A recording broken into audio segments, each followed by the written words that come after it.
મૂર્તિઓ કરાવો ને ગાયું ને ખડ નાખો. એ ગાયું છે ને ભગવાને મોકલી છે ને ખડ ની વ્યવસ્થા કરી દઈશે. આપણે મરી જાય તેથી ગાયું શું થાય? આ ગાયું જે કપાવા જાય છે ને એ બંધ કરાવો તો ખડ જ નીર્યું છે. જે જીવ ઈશ્વર મોકલે છે ને એની બધી તૈયારી જ હોય છે.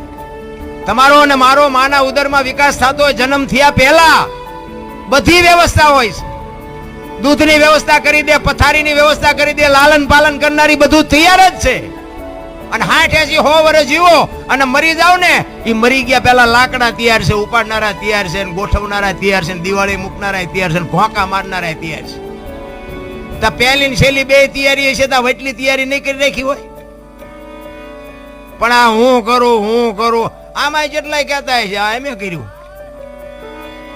હું તો એમ કહું છું કે આવા જે ભગીરથ કાર્ય કરે છે ને એને ટેકો ન દો કાંઈ નહીં, પણ નડો નહીં તો ભજન થઈ જાય.